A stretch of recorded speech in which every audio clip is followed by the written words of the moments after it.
Ce soleil de zinzin. J'ai récupéré mon collier. Là, ce matcha. Le câble de Kobe Bryant. Le débutant. Quête cité sous contrôle. Les gars, là, on voit un truc sur le bord de la route. Et là, notre défi de tous les jours, c'est de trouver des douches.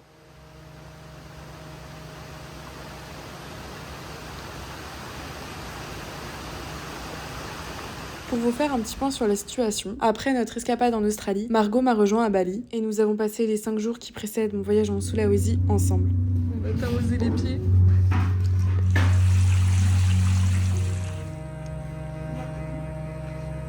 Le pont? Oh waouh! On est sur un petit bateau. Là, on est reparti pour 3 jours d'aventure dans le nord de Bali. On est sur un lac. Le tour du lac, quoi! Vous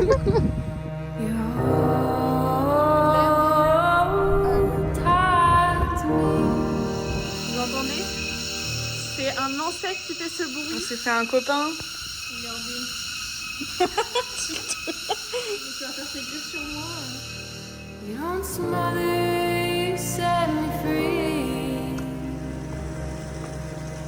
And I know how to love like God and Mom and Juliet.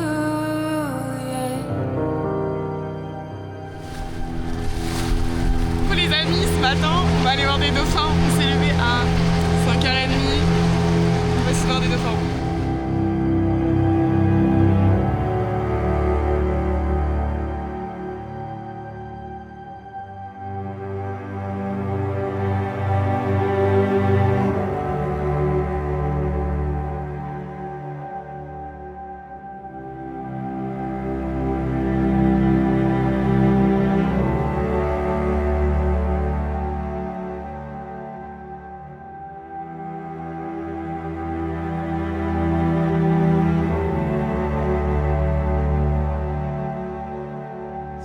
Ouais, j'ai vu. Oh waouh! Il y a un bébé. C'était magique.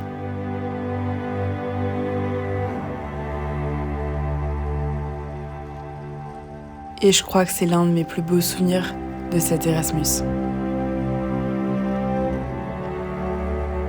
On tape notre meilleur petit-déj. Et ensuite, on a eu la chance de replonger pour pouvoir observer la faune marine.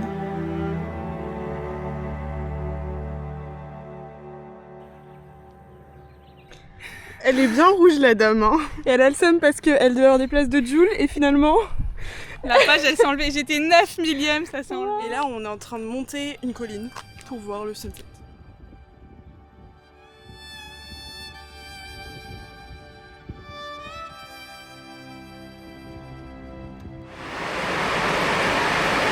Vous entendez la saison des pluies.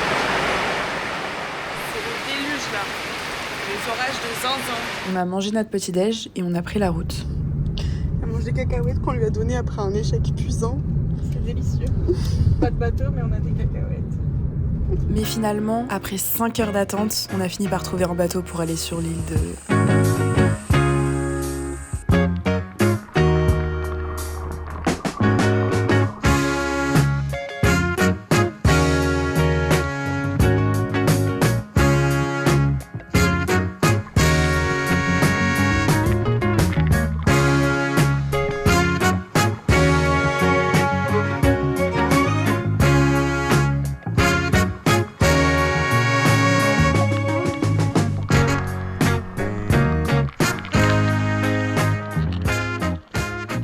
Après avoir fini de visiter le nord, on se retrouve dans le sud de Bali. Et pas pour n'importe quelle raison. Alors non, ce n'est pas juste pour aller en club, même s'il était très sympa. Update du vlog de l'Australie. Pourquoi mon chauffeur m'appelle? On était venu au Savaya pour voir Au dernier pas et les parents. Si vous nous voyez dans le prochain vlog au Savaya, vous serez Avec des petits vieux, bah c'est... Et on a réussi en dernière minute après leur set à les choper. Fazo, oui c'est Fazo. Ouais. Il est resté avec nous, il a parlé pendant je sais pas une petite dizaine de minutes. Il t'a raconté sa live. On a vu ses parents. Voilà, l'histoire s'arrête là. C'était cool. Et là, on va prendre le grab à 3. Pour rentrer, Elena, la nouvelle venue. Coucou la blague. Coucou YouTube. Coucou YouTube. Coucou YouTube. La nouvelle semaine commence avec 3 petits jours de cours et ensuite on repart en voyage.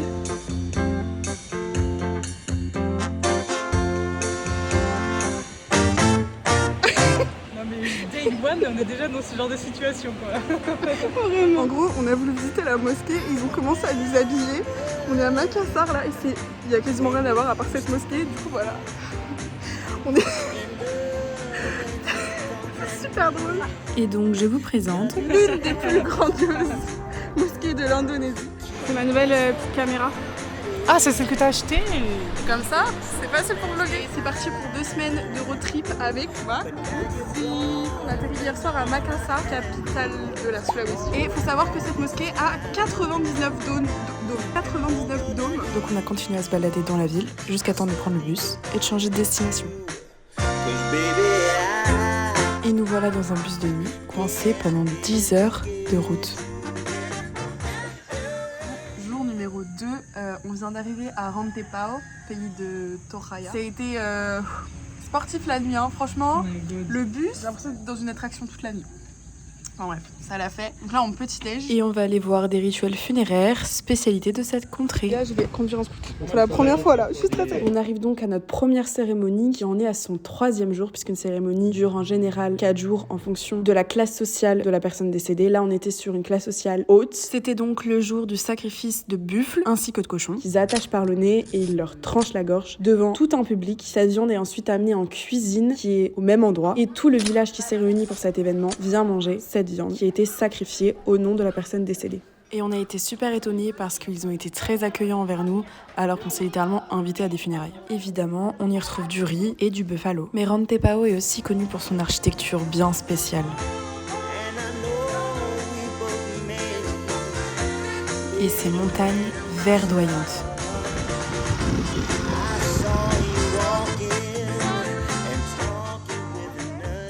Âme sensible s'abstenir. On est sur le plus grand marché de buffalo du monde. Afin par la suite de les tuer aux cérémonies. Il y a des coqs aussi, il y a plein de coqs. Parce qu'ils organisent des combats de coqs, c'est sacré ici. Et nous, on n'en peut plus de la maltraitance animale. Mais bon, ça fait partie de leur culture. Et c'est pas fini puisqu'on a rejoint une 2e cérémonie. On a cru que le scooter allait mourir.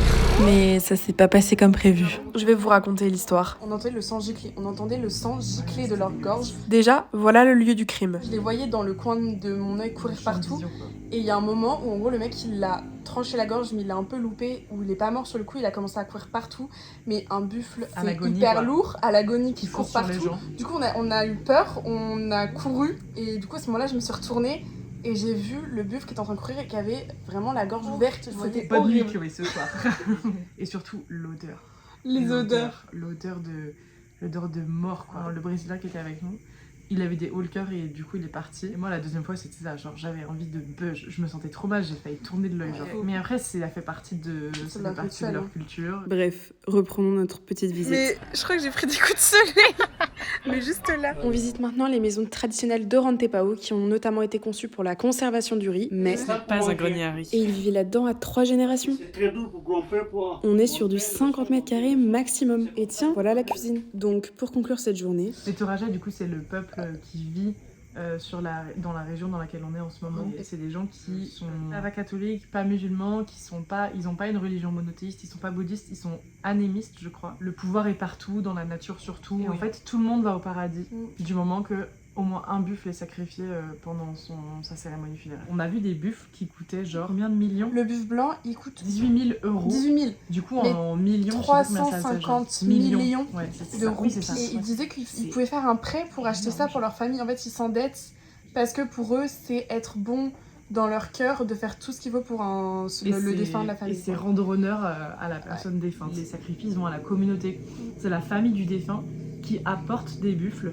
Et la communauté choisit combien ils vont en... on est gorgé. Et beaucoup de buffles égale beaucoup de richesse. Donc si t'es pauvre, voire même esclave, parce que oui, ça existe toujours là-bas, t'en as un. Et un autre truc qui est fou, Le village s'organise pour construire les différentes maisons et infrastructures qu'ils ont besoin en fait pour la cérémonie bénévolement. Et en retour, la famille du coup, elle paye à manger du thé, du café, des cigarettes. Chacun aura un paquet de cigarettes par jour. et ce qui est encore plus fou, Le plus glauque. le plus chaud, notre guide avait un père qui est décédé il y a 5 ans. 5 ans. Le gars n'a toujours pas eu de cérémonie parce que c'est une personne qui visiblement vient d'une famille assez riche. Ils ont mis 5 ans à préparer la cérémonie. Et du coup, entre-temps, le mort, il est dans une maison traditionnelle à coque de bateau. Et en fait, ils font comme s'il était encore vivant, comme s'il lui prodiguait des soins. Donc ils vont lui donner à bouffer, ils vont aller lui parler. Ils savent qu'il est mort, mais ils agissent comme s'il n'était pas mort parce que il a pas encore eu droit à sa sépulture. Donc il est embaumé. C'est comme pour les Égyptiens et les momies, je crois.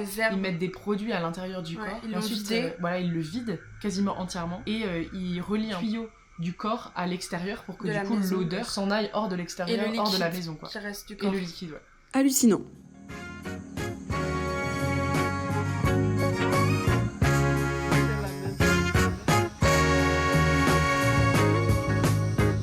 Et oui, on va reparler de mort ce matin. Parce qu'ici, quand une personne décède, il y a 4 façons de stocker son corps. Parce qu'il est jamais enterré. Jamais. La première, c'est pour les bébés. Ils les enterrent dans des arbres. Donc ils creusent, ils le mettent dans l'arbre. Ils mettent une planche pour que l'arbre il se referme sur le bébé. Ensuite, pour tous les autres, soit ils sont mis dans des gros caveaux familiaux. Les plus anciens, c'est ceux que je vous montre là. Et les autres, c'est les nouvelles générations. Ou alors, sinon, ils sont mis dans des gros blocs de roches qui sont dans la montagne. Donc soit c'est une grotte naturelle comme celle-ci, ou soit ils creusent directement dans la falaise.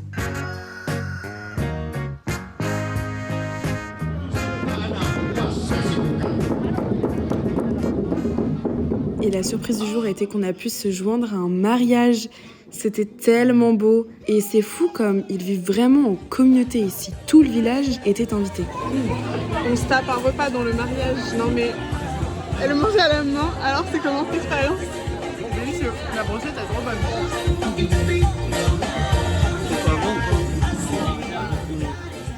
C'est quoi? C'est du vin de palmier. On mange du jus de palmier, les gars. De mousse de canard. C'était spécial, mais les gens ici sont si accueillants. On a changé d'hôtel et notre chambre elle est trop mince.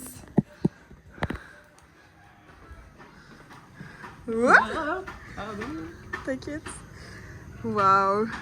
Petite soupe là, alors qu'il fait 25 dehors. Mais c'est une spécialité d'ici. C'était super bon. Notre hôte nous a même cuisiné une tarte au citron. Elle nous a fait du thé aux fleurs. Et si vous ajoutez du citron vert dedans, tadam, magie. On se réveille, le petit-déj, elle nous a fait du pain. On mange du pain en Indonésie, mais du vrai pain. Et du pain noir au charbon. On va à Tentena, on a 10 heures de route, si ce n'est plus. Donc on va vraiment passer la journée dans la voiture.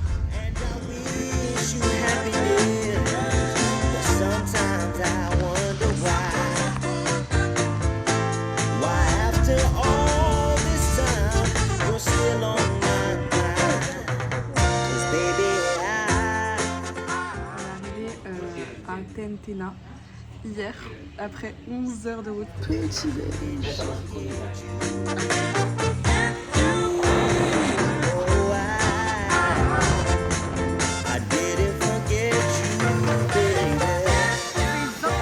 C'est trop beau et on est tout seul. Vive le présent.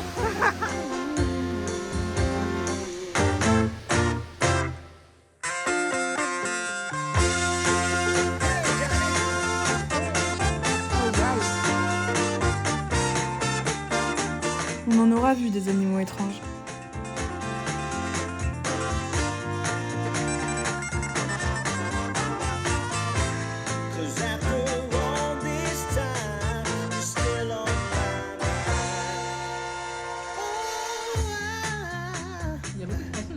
Oh que oui, il y en a tellement. Des trucs chelous dans ce magasin. J'ai été impressionnée de l'influence du Japon sur l'Indonésie. Ça fête Noël ici ou quoi? C'est la première fois qu'on voit des sapins. Il n'y a pas de trottoir, on se fait écraser toutes les 2 minutes, on se fait klaxonner, on se fait regarder parce qu'on n'a pas l'habitude de voir des touristes. On est rentré avec une martabak. Une spécialité indonésienne. T'en penses quoi? C'est délicieux, j'adore super ça. bon. J'en voudrais 2 boîtes comme ça. Devant, vous avez trouvé. On se retrouve pour faire un petit unboxing. On a fait des petits achats de trucs un peu space. C'est le mot. Je pense qu'on peut commencer par ça parce que ça, à mon avis, ça va être dégueulasse. Ouais. Voilà, les filles. Alors, un truc qui est censé être à la confiture de D'ananas. ananas. On dirait un peu des macarons. Ça pue, hein. Alors ça pue, mais au final, c'est pas dégueu. C'est pas mauvais. En vrai, oui, c'est grave bon, je m'attendais pas à ça. Ouais, c'est ok. Ensuite, ici, il y a énormément de gâteaux sucrés, dont des gaufrettes. Oh waouh, ça sent la vanille. La crème à la vanille. Ça sent plus la vanille que ça en a goût. Ouais, c'est sucré, c'est ok. C'est pas dégueulasse. Alors ça, encore une fois, je sais pas ce que c'est. C'est un sandwich sucré. Il y en a partout dans les magasins ici, on a pris que du sucré. Hein, Ouais, c'est. En même temps, le tape- salé, c'est que des chips. Et on était en mode, pas envie de chips ce soir. Ça a l'air bon. Ça puait. J'avais pas à savoir si j'aime bien. Moi, j'aime bien. Moi, ça pue. Je crois que c'est le meilleur truc pour l'instant. Toi, tu passes de j'arrive pas à savoir si j'aime bien à c'est le meilleur truc. Il y a du chocolat. Non, j'aime bien. J'aimerais bien manger un autre. Ça a l'air d'être une barre de céréales. Ouais, une c'est barre juste au une barre au chocolat, chocolat avec des noix de cajou. C'est pas hyper bon. Ça a l'air délicieux. C'est dégueulasse. On dirait que c'est comme si c'était périmé. On va pas le finir. Hein. Non, ça va, vous pouvez le direct. Ah ouais, le dernier de Mikado fourré à la Mais ça vanille. fait penser au truc grec là. Tu sais, les papadopoulos. Oh. Je sais pas. C'est hyper bon. Trop de sucre dans ma bouche là. Ah, j'aime pas C'est du pas tout. mauvais. Ah non, bah tiens. Ah ouais. Ah, j'aime pas du tout. Moi, ça va. Unboxing terminé et on va aller dormir parce qu'on se lève à 1h45. et on va sur les... J'espère que le spot va être zinzin, Chloé. Ah oui, parce qu'on se lève plus tôt pour mon spot que Mathias m'a recommandé. À demain, bonne nuit.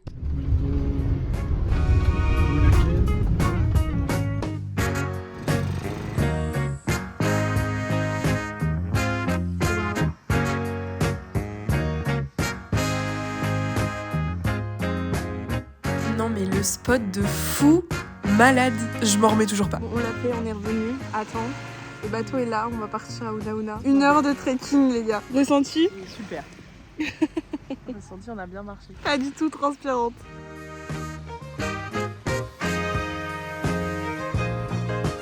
On est arrivé sur les îles Tojan. Du coup on s'est posé, j'ai dormi, on a mangé. C'était super bon mais super épicé. Et on a fait du snorkeling un petit peu. Et on a essayé de faire une petite rando. Voilà, une deuxième pour la journée. Vu qu'on est des rats, on a acheté On est tellement des rats. On a acheté des nouilles instantanées parce qu'on veut pas payer un fucking dîner 8 €. On va tester des nouilles instantanées. Si c'est la première fois, petit crash test ce soir. Notre repas qui finalement entre temps a fini mangé par des rats. Voilà, voilà. Mírame, ey, oh, oh, oh, oh, oh, oh, Miguelito, ¿sabe qué?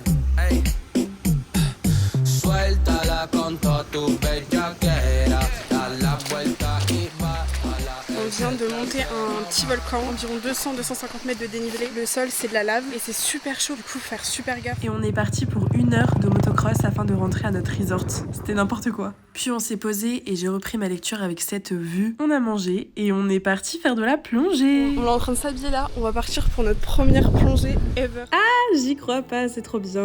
On est ready et c'est parti.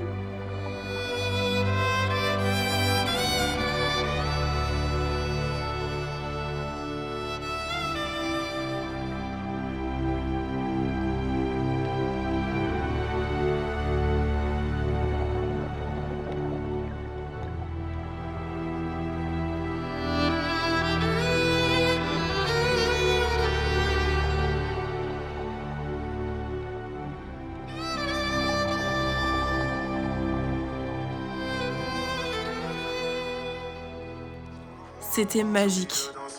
Et qui dit fin de journée dit coucher de soleil. J'avais oublié de vous dire que ici, on se pète le bide tellement c'est délicieux. C'est trop bon. Voilà, donc le dernier repas ce soir. Et on mange là sur ces tables. 7h30 du matin, c'est reparti. On va plonger pour la 2e fois.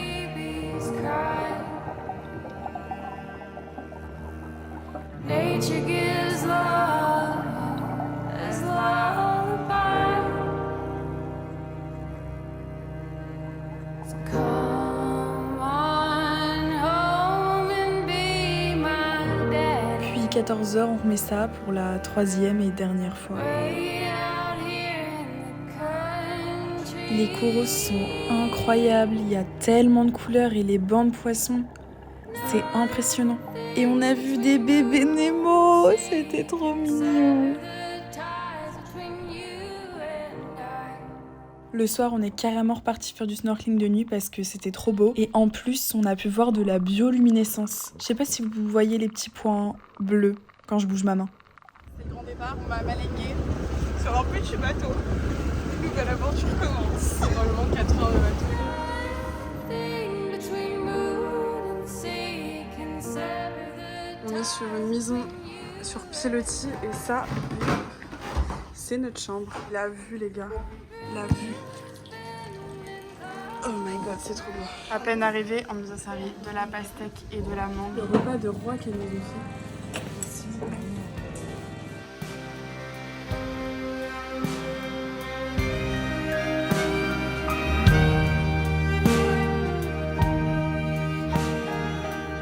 Le chemin est, comment dire, peu praticable. Non mais... Non mais ça bouge.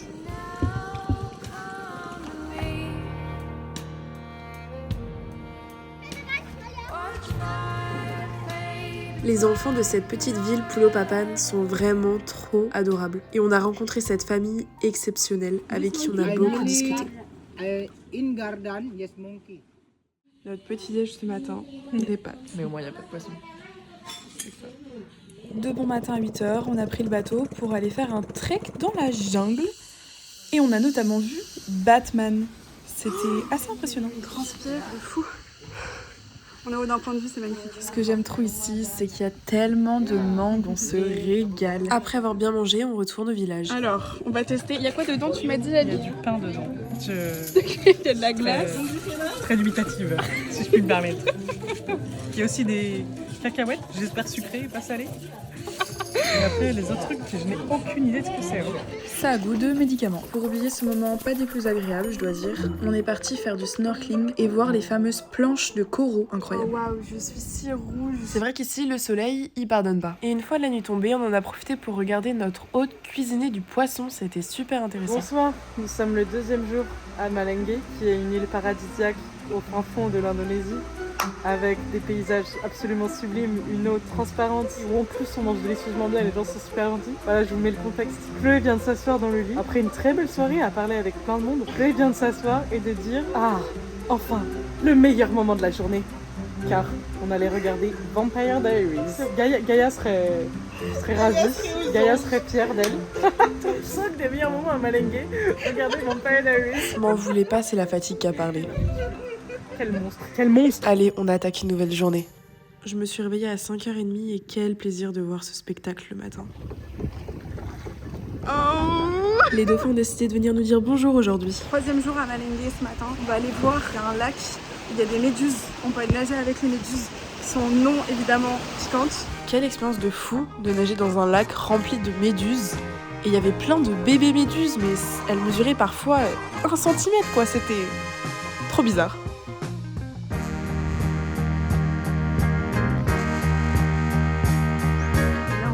Sur Sand Beach, une plage de sable blanc mais trop belle. Et on va manger, ils nous ont préparé des petits tupperwares, c'est trop mignon. C'est le Pumba du Roi Lion. Et c'est le seul endroit où il existe dans le monde entier. Maintenant, il est temps de faire notre dernière escale de la journée, c'est-à-dire du snorkeling dans l'un des plus beaux endroits que j'ai vu de ma vie. Regardez ces coraux, comment ils sont colorés. Non, c'était juste fou.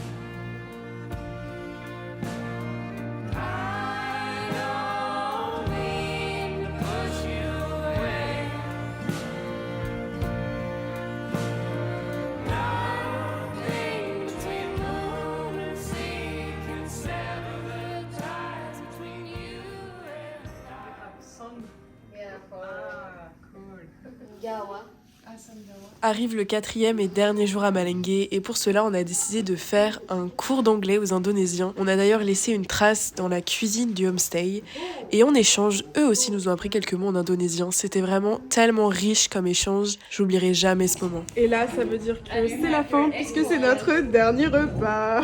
Un bateau nous a donc emmenés jusqu'à notre ferry. Je vous laisse prendre connaissance des petites péripéties qu'on a eues en chemin. Ça c'est notre lit pour cette nuit. Je raconte le périple là parce qu'il y a on est parti de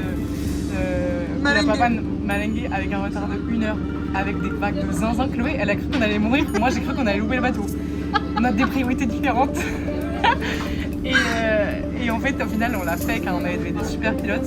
On est arrivé une demi-heure avant le départ du bateau. Mais moi je me voyais déjà genre en train de courir derrière le ferry en mode super drama, film horrible. Et après rester ici à Waka et dépenser encore je ne sais combien d'euros, racheter un ticket d'avion pour la France et tout. Et Chloé était en mode non mais moi je pense que ça va le faire, t'inquiète. Et moi je bouillonner. Donc là, on est très content d'être là, on est très content. Un banc pour la nuit, c'est super. Donnez-nous un banc, donnez-nous un sol, c'est génial, on adore. Mais ce qu'on a omis de vous dire, c'est que des ferries, on a que 2 par semaine. Bon, au moins, on a eu un coucher de soleil. C'est parti pour 12 heures de bateau. On est arrivé au petit matin à Gorontalo et maintenant nous avons 15 heures de voiture pour remonter jusqu'à Manado. Ce périple s'arrêtera donc jamais. Nous y voilà enfin. Alors je vais terminer ce vlog avec ma petite voix off en vous disant qu'Aliénor a passé sa dernière soirée avec moi à Manado avant de repartir sur Paris, tandis que moi j'ai passé encore 2 jours à Manado et j'ai notamment rencontré une Indonésienne. On va prendre on va prendre des petites photos là. C'était trop fun. La Sulawesi c'est génial. Allez-y, foncez. On a adoré. Là c'est mon premier shooting ce matin. Je suis allée faire des achats pour un shooting que j'ai la semaine prochaine.